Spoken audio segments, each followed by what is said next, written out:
वाह, इतने अरसे बाद मिले हैं, कैसे हो? उनका भाई राशिद। मैं आया हूँ, छुट्टियां थी मेरी, मैं तो आया हूँ, एक हफ्ता हो गया मुझे आए हुए। तुम सुनाओ कैसे हो, कहाँ खोए हुए हो? बस यार क्या बताऊँ राशिद, हालात ही इतने टफ है, महंगाई इतनी है, बहुत ज़्यादा है, बिजली के बिल, गैस के, बच्चों की फीसेस, ये सारा कुछ इसमें मैनेज करना बहुत मुश्किल हो रहा है यार। ना कोई जॉब है ना कुछ, बंदा क्या करे। जॉब तो थी ना तुम्हारी, क्या हुआ? बस वो छोड़ दिया, उन्होंने निकाल दिया मुझे। कब तो इन हालात में सरवाइव करना बहुत मुश्किल हो गया। तो क्या सोचा फिर अब तुमने, क्या करोगे? यार राशिद, मेरे जहन में तो अब फिलहाल कोई काम नहीं है। अगर तुम्हारे पास कोई काम है तो मैं वो करने को तैयार हूँ। यार ना, ये कुछ पैसे रख, ये तेरे काम आएंगे, ठीक है? नहीं राशिद, मैं खुददार इंसान हूँ, मैं ये पैसे नहीं ले सकता तुमसे। हो सके तो मुझे कोई काम दिलवा दो। यार तू टेंशन ना ले, मैं कुछ करता हूँ।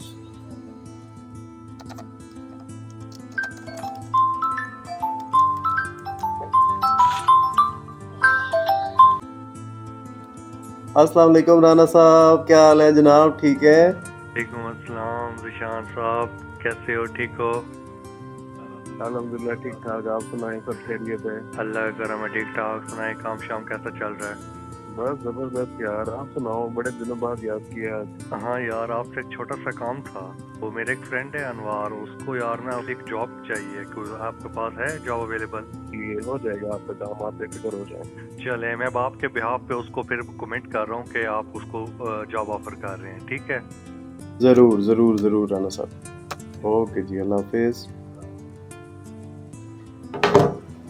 अल्लाहु अकबर, अल्लाहु अकबर,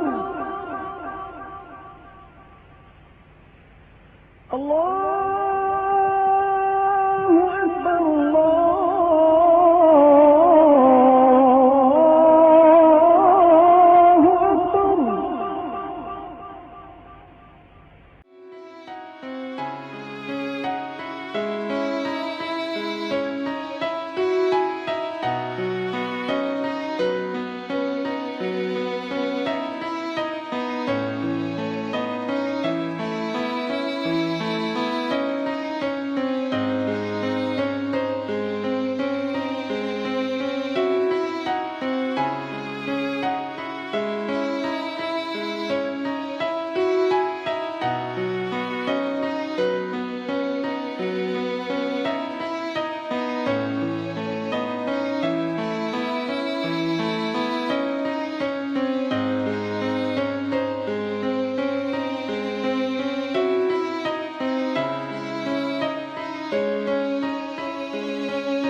अल्लाह तू ही मेरी मदद फरमा, तू ही मेरी मदद फरमा। तू रहीम है, करीम है, सबके दिलों को हाल को जानता है, दिलों को हाल को मेरे हालात से भी खूब वाकिफ, मेरे हालात से भी खूब। तुझे तेरी रहमत का वास्ता, मुझे तेरी रहमत, मुझे ज़हनी सुकून अता फरमा, मुझे ज़हनी सुकून, मुझे इस मुश्किल से निकाल, मुझे इस मुश्किल से निकाल।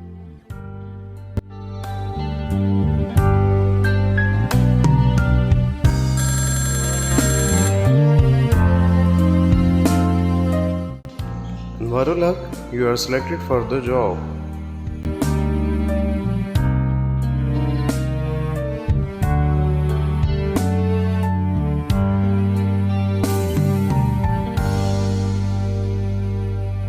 सो गाइस, आपने ये वीडियो देखी, उम्मीद है होप सो आपको बहुत पसंद आई होगी हमारी छोटी सी मेहनत। लेकिन इसका बेसिकली जो हमारा मकसद था वीडियो बनाने का, एक स्टोरी बनाने का, क्योंकि पूरी दुनिया के अंदर जो सुसाइड रेशो है वो बहुत ज़्यादा होती जा रही है, और इस सुसाइड को कंट्रोल करने के लिए पाकिस्तान के अंदर स्पेशली कोई इस तरह का इदारा मौजूद नहीं है जहाँ से एक जो डिप्रेस्ड बंदा होता है वो हेल्प लाइन इस तरह की होनी चाहिए जो वहाँ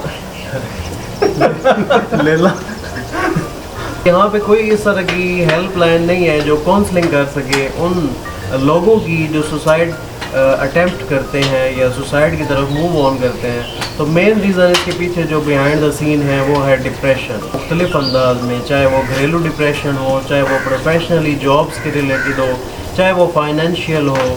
तो हमारे मुल्क में जो डिप्रेशन की रेशो है वो बढ़ती जा रही है और इसलिए सुसाइड की भी रेशो जो है वो बढ़ती जा रही है। तो इसको ओवरकम करने के लिए हम ये कर सकते हैं कि एक दूसरे को हमें टाइम देना चाहिए, समझना चाहिए, कम से कम और नहीं तो एक दूसरे की हमें बात जो है वो ज़रूर सुननी चाहिए, ताकि जो शख्स डिप्रेस्ड है वो जब अपनी भड़ास दूसरों के सामने निकालता है, स्पेशली अपने दोस्तों के सामने या अपने कोलीग्स के साथ या फैमिली मेम्बर्स उनके साथ अगर वो डिस्कस कर लेगा तो कोई ना कोई सोल्यूशन ज़रूर निकल आता है। ज़िंदगी इसी का नाम है, लाइफ अप्स एंड डाउन्स आते रहते हैं, लेकिन होप हमें कभी भी नहीं हारनी चाहिए। Okay bye. Okay bye. So हम मिलते हैं आपको नेक्स्ट वीडियो में। आप हमें कमेंट्स करके बताएं आपको वीडियो कैसी लगी है और ये भी बताएं कि नेक्स्ट टॉपिक किस पे होना चाहिए। तो उम्मीद है आप हमारी वीडियो को लाइक करेंगे, चैनल को सब्सक्राइब नहीं किया हुआ तो सब्सक्राइब कर लें। Thank you for watching. अल्लाह हाफिज़, बाय बाय।